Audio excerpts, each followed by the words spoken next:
साथियों, मैं अंकित कुमार यादव आप सभी का स्वागत करता हूं सृष्टि ज्ञान केंद्र में, जहां हम पढ़ रहे हैं कक्षा 12वीं की पॉलिटिकल साइंस, जिसमें पढ़ रहे हैं अध्याय 6 और जिसका नाम है अंतरराष्ट्रीय संगठन, जिसमें हमने बहुत सारे विषयों को पढ़ लिया है। पिछली क्लास में मैंने आपको संयुक्त राष्ट्र संघ में उठ रहे सुधारों के संबंध में जानकारी प्रदान की। आज मैं चल रहा हूं आपको समझाने भारत उसमें किस प्रकार के सुधार चाहता है और भारत का वहां पर क्या महत्व है। क्या लिखा? संयुक्त राष्ट्र संघ में सुधार और भारत, पहला टॉपिक आज का ये रहेगा आपका। तो चलिए समझते हैं कि भारत किस प्रकार के सुधार चाहता है संयुक्त राष्ट्र संघ में। देखिए, जैसे मैंने पिछली क्लास में आपको बताया कि पूरी दुनिया उसके ढांचागत और प्रक्रियागत सुधार चाहती है, तो वही चीज भारत भी चाहता है। भारत कुछ अलग नहीं चाहता, क्योंकि देखिए आप सब जानते हैं भारत लोकतांत्रिक दृष्टि से भारत दुनिया का सबसे बड़ा लोकतांत्रिक राष्ट्र है, इसमें कोई दो राय नहीं है। भारत की विविधता बहुत बड़ी है। भारत हर प्रकार से, हर तरीके से विविधता में, सभी चीजों में बहुत ही ज्यादा संपन्न है, बहुत ही ज्यादा। और भारत दक्षिण एशिया का सबसे ज्यादा दमदार राष्ट्र भी है। तो इसीलिए भारत चाहता है कि भारत को संयुक्त राष्ट्र संघ की सुरक्षा परिषद की अस्थायी सदस्यता मिलनी चाहिए। लेकिन ऐसा क्यों नहीं हो पा रहा और ऐसा होने में क्या क्या समस्याएं हैं, वही चल रहे हैं हम आपको विस्तार पूर्वक समझाने। तो आइए पढ़ते हैं और समझते हैं कि भारत किस प्रकार के सुधारों को चाहता है संयुक्त राष्ट्र संघ में। भारत ने संयुक्त राष्ट्र संघ के ढांचे में बदलाव के मसले को कई आधार पर समर्थन दिया है। भारत का मानना है कि बदलते हुए विश्व में संयुक्त राष्ट्र संघ की मजबूती और दृढ़ता जरूरी है। भारत इस बात का भी समर्थन करता है कि संयुक्त राष्ट्र संघ विभिन्न देशों के बीच सहयोग बढ़ाने और विकास को बढ़ावा देने में ज्यादा बड़ी भूमिका निभाए। संयुक्त राष्ट्र संघ में भारत अनेकों प्रकार के सुधार चाहता है। प्रमुख तौर पर तो ढांचागत सुधार तो चाहता ही चाहता है। भारत ढांचागत सुधार का पक्का समर्थक है। कहता है कि संयुक्त राष्ट्र संघ में ढांचागत सुधार तो होना चाहिए किसी भी कीमत पर, क्योंकि अगर ये नहीं होगा तो कुछ भी नहीं होगा। साफ सीधी बात है, इसका होना बहुत जरूरी है। ढांचागत सुधार होना बहुत जरूरी है संयुक्त राष्ट्र संघ में। ठीक, आगे सुनो।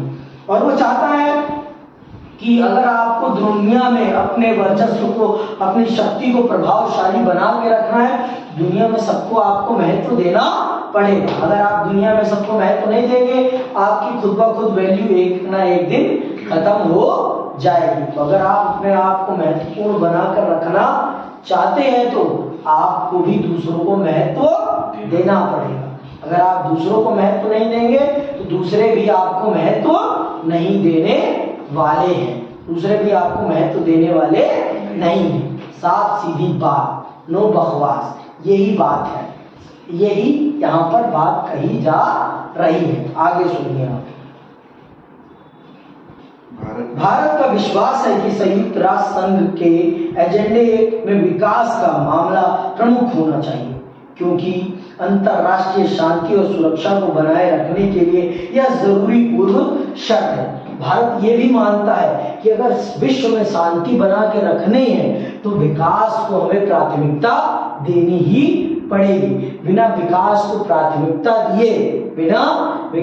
प्राथमिकता दिए आप विश्व बिरादरी में शांति कायम नहीं कर सकते हैं। आप विश्व बिरादरी में शांति कायम नहीं कर सकते। विश्व बिरादरी में शांति कायम करनी है अगर आपको सच रूप में, तो विकास का भी समान रूप से बंटवारा होना बहुत जरूरी है। देखो, कोई भिखारी लेकर आप उससे उम्मीद नहीं कर सकते कि वो चोरी ना करे।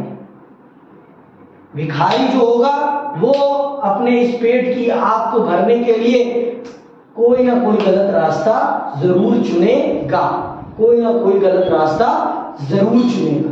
ये समझना हमारे लिए बहुत जरूरी है कि अगर हमें समाज को अपराध के गर्द से निकालना है तो हमें सबको विकास देना पड़ेगा।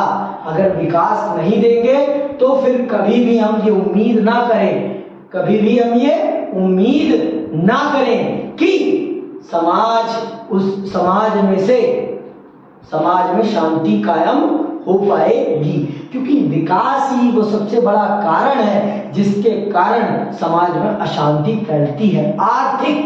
आर्थिक कंगाली ही वो सबसे बड़ा कारण है जिसके कारण समाज में अपराध जन्म लेते हैं।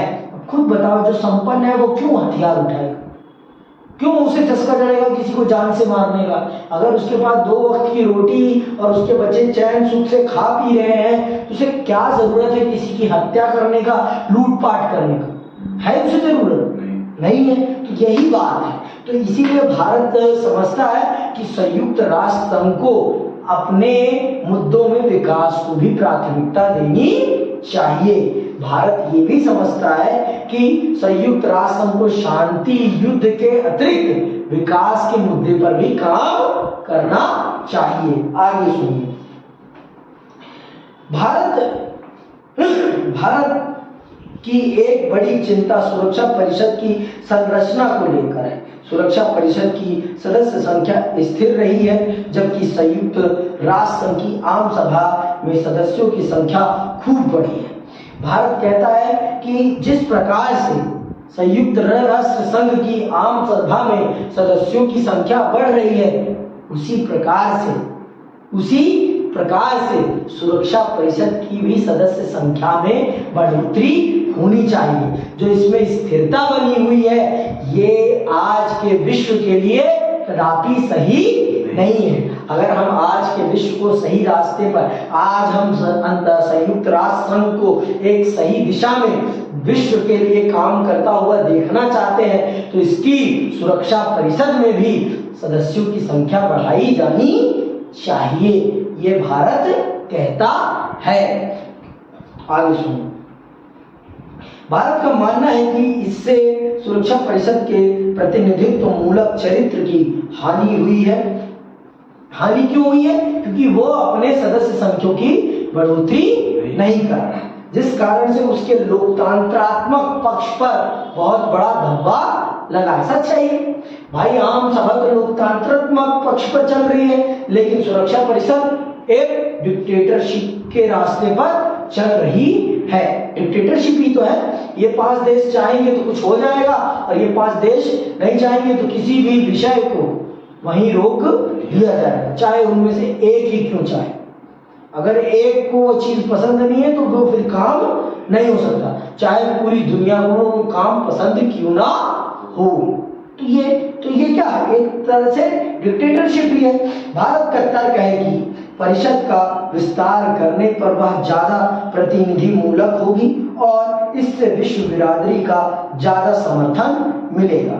हमें यह बात ध्यान में रखनी चाहिए कि संयुक्त राष्ट्र संघ की सदस्य संख्या सन 1965 में 11 से बढ़कर 15 कर दी गई थी, 11 से बढ़ाकर 15 कर दी गई थी, लेकिन अस्थायी सदस्यों की संख्या स्थिर रही। इसके बाद से परिषद का आकार जस का तस बना हुआ है।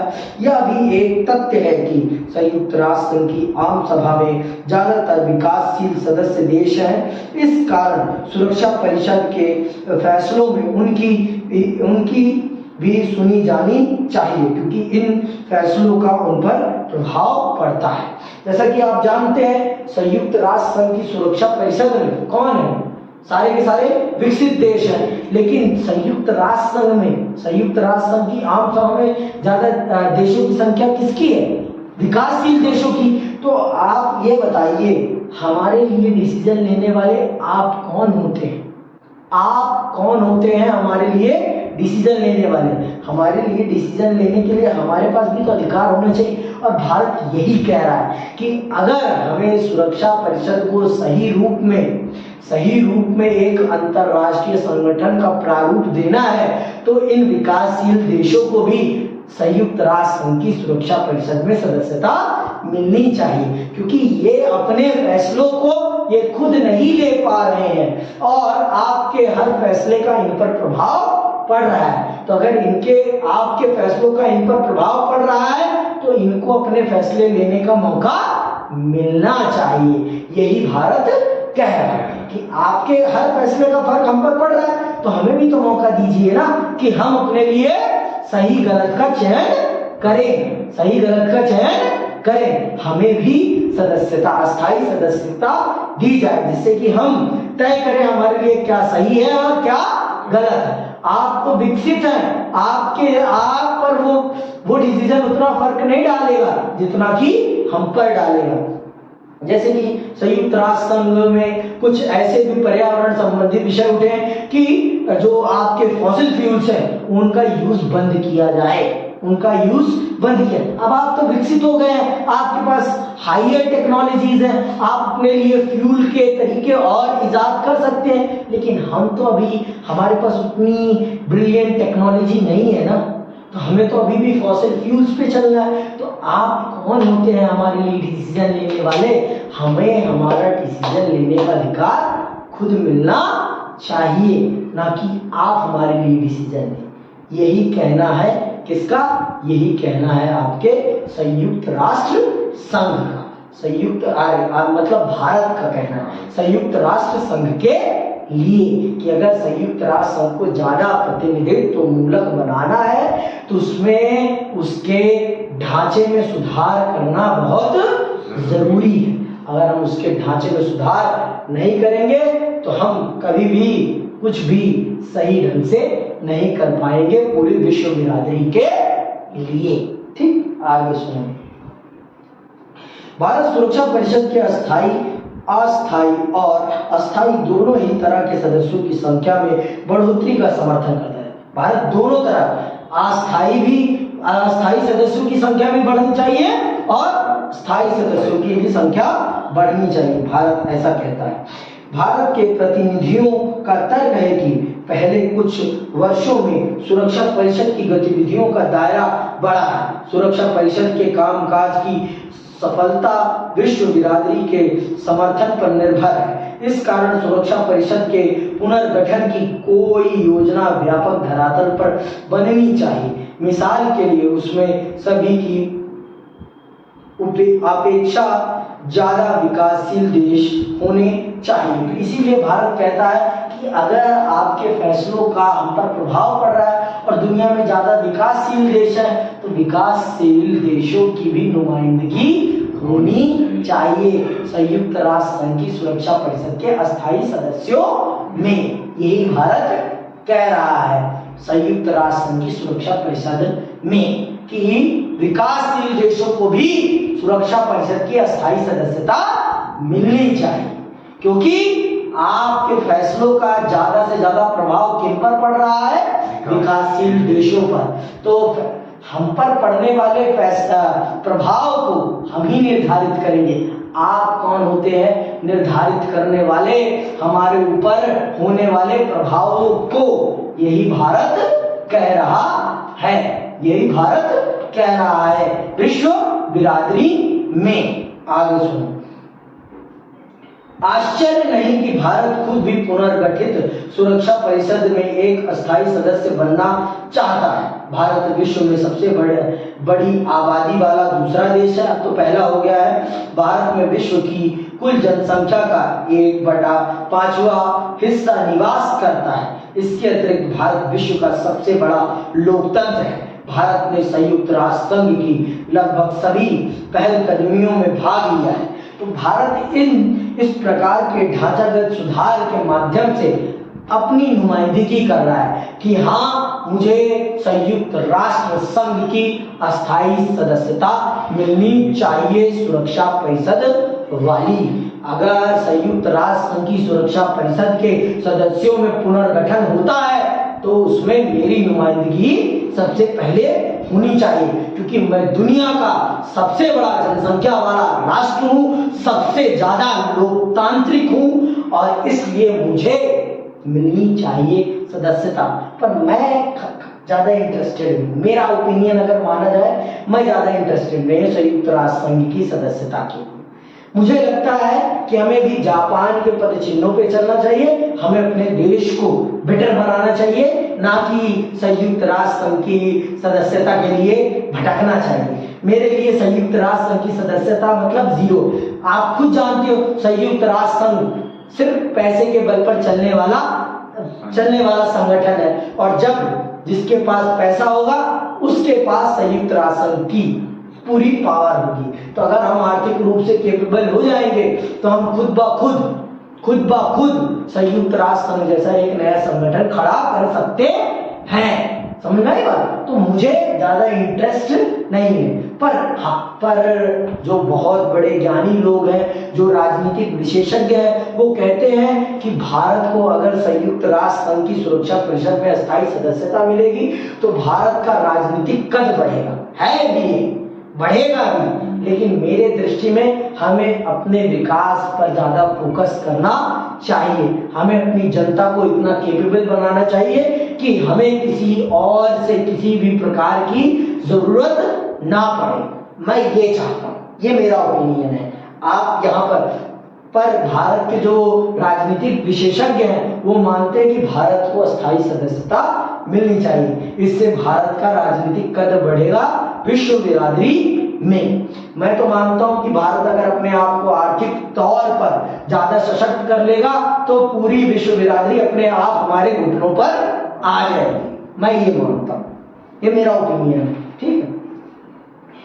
संयुक्त राष्ट्र संघ के शांति बहाल करने के प्रयासों में भारत लंबे समय से ठोस भूमिका निभाता आ रहा है। सुरक्षा परिषद में भारत की अस्थायी सदस्यता की दावेदारी इसलिए भी उचित है क्योंकि वह तेजी से अंतरराष्ट्रीय फलक पर आर्थिक शक्ति बनकर उभर रहा है। भारत ने संयुक्त राष्ट्र संघ के बजट में नियमित रूप से अपना योगदान दिया है।